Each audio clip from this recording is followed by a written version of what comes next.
Hi, it's Gavin again from Lucid Computer Solutions. So I have another unboxing video for you today, and in this one we'll be taking a look at another Asus Vivobook.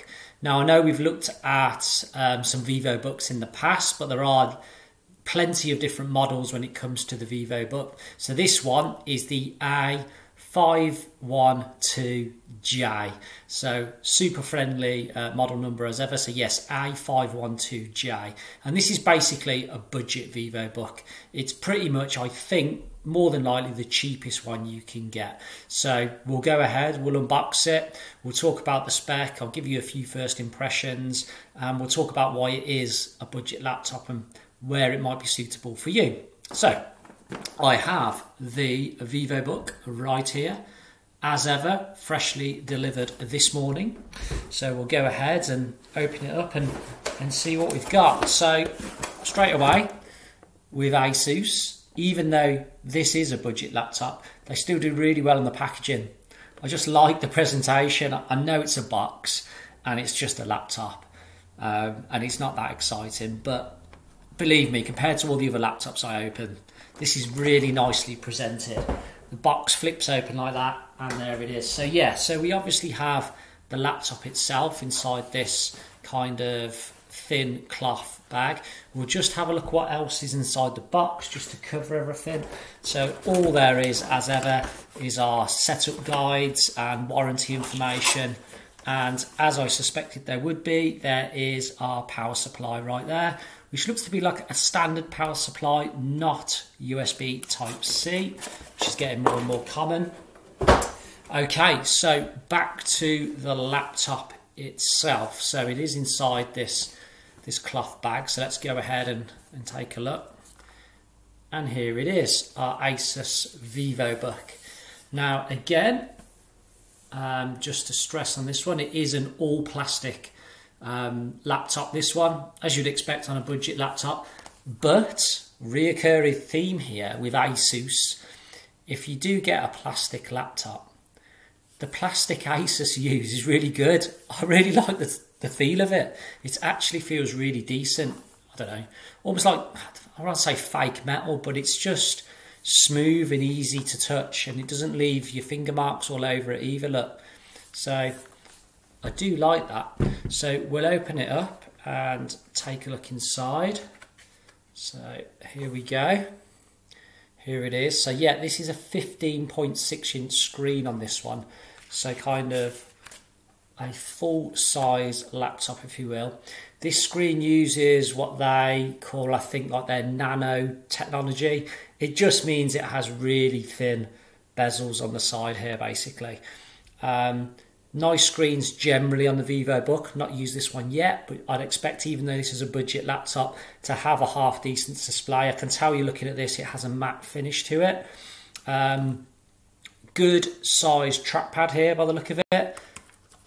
Decent looking keyboard. Feel of it feels fine for a budget laptop, compared to, you know, more premium stuff which I've looked at recently, perhaps like the Honor stuff. Doesn't feel as nice as that, but perfectly acceptable. Completely perfectly acceptable. It does have a really small number pad slapped on the side there. Personally, I'm not a fan of that, but for some people it will be a requirement if you work in finance, accounts, that kind of thing. Probably useful for yourselves, but I would have preferred that not to be there, and then this all spaced out a bit. But that's my personal preference, and everybody has their own personal preferences, don't they? So elsewhere, what do we have kind of spec-wise here? So this one has got an i3 10th generation processor. So the bottom of Intel's range, but still a half decent processor. It only has 4 gig of RAM. So straight away, either consider upgrading, in my opinion, to 8 gig, or depending on what you're using it for, 4 gig might be okay. I think this one's going to be used for remotely accessing some systems, so the local processing and memory capability isn't that important. But yeah, 4 gig of RAM, do bear that in mind. 256GB SSD, so nice ultra-fast hard drive in there. Yeah, I touched on the screen, 15 inch, Windows 10 Home Edition, so it does not run professional. So if you need Pro because you're a business, this isn't on here. And so yeah, I mean, you could think about upgrading it to Pro. but to be brutally honest, by the time you've done that, you'll find a good pro laptop out the box, so probably not worthwhile doing that. It is a budget laptop, so battery life is only 3 to 4 hours, so bear that in mind. This isn't like a super traveller, a super remote worker, because it is a budget laptop. So the question here is, actually I was going to say how much, but actually no, let's just cover what's on the sides of the laptop, sorry. So on this side we've got our power, we've got USB, we have got HDMI, a USB Type-C port, an audio jack and an SD card slot. So a fair few connections there. And then on the other side, quite straightforward, a couple more USB ports. So there's a good level of connectivity there. No Ethernet port, but if you're using this at home, you're probably not that bothered about that. So that's more than likely okay. So yeah, pricing of this. So this is a budget laptop. Now, first of all, a bit of context. I always would deem a budget laptop to be sub £500. That's the traditional, in my opinion, budget barrier. Now this laptop is basically around about £500, but it's a budget laptop at the moment because laptops generally have been in short supply in 2020. That's driven prices up. So I had a look myself yesterday and I couldn't see a budget laptop sub £500. I just couldn't easily find one. I didn't find one. So I'm deeming this, yes, it is £500, which is normally the start of the mid-range category, but it is a budget laptop and it's £500. So is this worth you spending the £500 on? As ever, depends on your requirements. This is just going to be purely used to use some remote access and some cloud-based applications. So it's perfectly acceptable. And the key requirement here is the customer wanted something as cheap as possible as well. And that's okay, because we've all got budgets to stick to, and that's fine.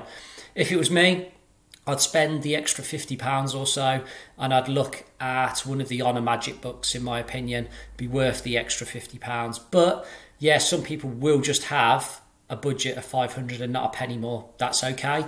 So at the moment, I can't see anything out there better than this for £500.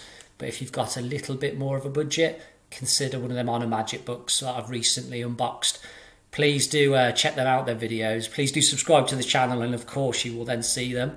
Don't forget to smash the like button for me as well. If this video has been helpful anyway, it really helps grow our channel. I can't stress that enough. So do it, thumbs up, click it, click like, and please do subscribe. So that's about it for today. All the links are down below to connecting with me on LinkedIn and Instagram and Twitter.